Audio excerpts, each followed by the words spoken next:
नमस्कार। चलिए आज चलते हैं प्राचीन भारत के उस दौर में जब पहली बार राज्यों की नींव रखी जा रही थी। हम जानेंगे कि शासक राजा कैसे बने और एक ऐसे अनोखे गणराज्य की कहानी सुनेंगे जिसमें आज के लोकतंत्र की भी एक झलक मिलती है। आज के जमाने में तो हम वोट देकर अपने नेता चुनते हैं, पर क्या हमेशा से ऐसा ही था?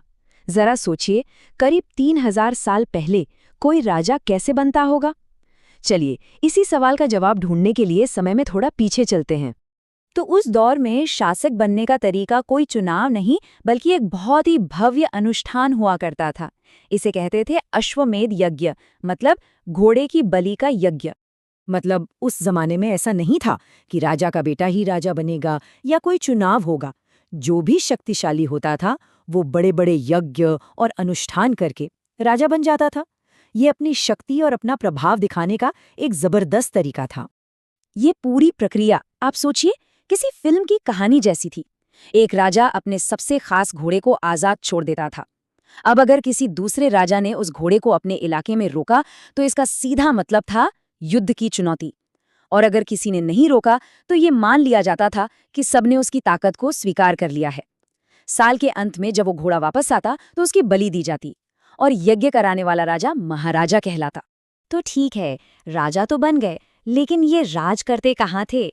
यहीं से शुरुआत होती है जनपदों की कहानी की, यानी हमारे इतिहास के पहले राज्यों की। जनपद शब्द का मतलब ही बहुत दिलचस्प है। जन यानी लोग और पद यानी पैर, मतलब वो जमीन जहां लोगों ने आकर अपने पैर जमाए और बस गए। तो अब ये राजा सिर्फ किसी कबीले के सरदार नहीं थे, बल्कि एक पूरे इलाके के, एक जनपद के शासक बन गए थे। तो कैसी थी जिंदगी इन जनपदों में? इसका जवाब हमें मिलता है जमीन के नीचे से। जब पुरातत्वविद खुदाई करते हैं, हमें पता चलता है कि लोग साधारण झोपड़ियों में रहते थे, जानवर पालते थे और चावल, गेहूं जैसी खेती करते थे।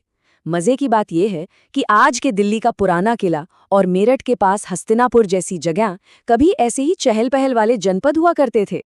अब जरा इस चीज को देखिए, ये खुदाई में मिला है। इसे कहते हैं पेंटेड ग्रे वेयर या चित्रित धूसर मृदभांड। ये कोई मामूली मिट्टी का बर्तन नहीं है। इसकी बनावट इतनी खास है कि लगता है इसे रोजमर्रा के लिए नहीं बल्कि खास मौक़ों पर शायद समाज के बड़े और महत्वपूर्ण लोगों के लिए इस्तेमाल किया जाता होगा। ये उस दौर की एक छोटी सी झलक देता है। चलिए अब कहानी में एक और बड़ी छलांग लगाते हैं, जनपदों से महाजनपदों तक, मतलब छोटे राज्यों से महान राज्यों तक। तो हुआ ये कि समय के साथ कुछ जनपद बाकियों से ज्यादा ताकतवर और अमीर हो गए। उनका आकार भी बढ़ा और उनका दबदबा भी। इन्हीं बड़े और शक्तिशाली जनपदों को महाजनपद कहा जाने लगा। और इस ताकत का सबूत वो है ये तस्वीर। ये कौशाम्बी के किले की दीवार के अवशेष हैं।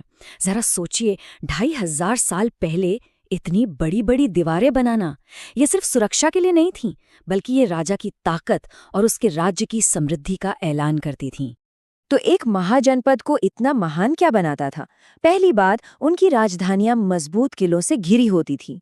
दूसरी बात, अब उनके पास अपनी परमानेंट सेना थी, जिन्हें हर महीने बाकायदा सैलरी मिलती थी। और सबसे बड़ा बदलाव ये था कि अब राजा सिर्फ तोहफों के भरोसे नहीं रहते थे, उन्होंने टैक्स का एक पूरा सिस्टम बना लिया था।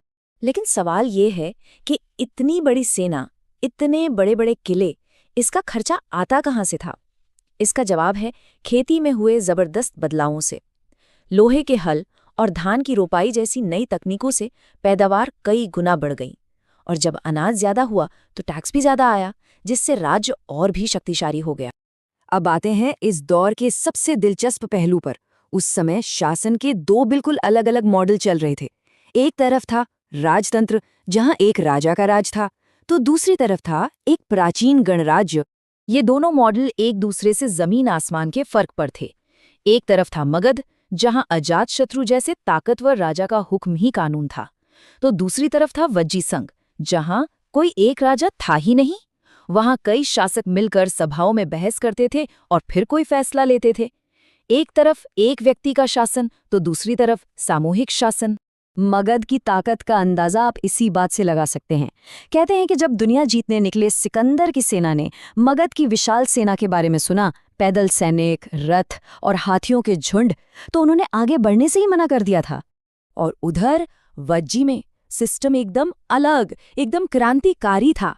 वहां गण या संघ की सभा में हिस्सा लेने वाले हर सदस्य को राजा का दर्जा मिलता था। सोचिए, वो सब मिलकर शासन करते थे। ये काफी हद तक आज के लोकतंत्र जैसा लगता है ना? तो सवाल ये है कि ये अनोखा गणराज्य इतना कामयाब कैसे था? इनकी ताकत का राज क्या था? इसका जवाब हमें उस समय के एक बहुत ही ज्ञानी व्यक्ति से मिलता है। कहानी बहुत दिलचस्प है। हुआ यूं कि मगध का राजा अजातशत्रु वज्जी पर कब्जा करना चाहता था, तो उसने अपने मंत्री को भगवान बुद्ध के पास सलाह लेने भेजा। वो जानना चाहता था कि वज्जियों को आखिर हराया कैसे जाए।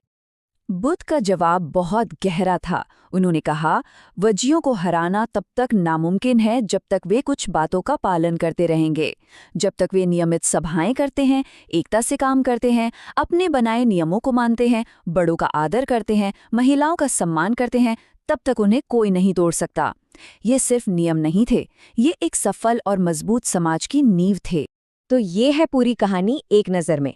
करीब 3000 साल पहले राजाओं के उदय से शुरू होकर 2500 साल पहले महाजनपदों के दबदबे तक, और आखिरकार लगभग 1500 साल पहले गुप्त शासकों ने इन आखिरी गणराज्यों को भी जीत लिया। और अंत में बस एक सवाल, सभा, एकता और सम्मान।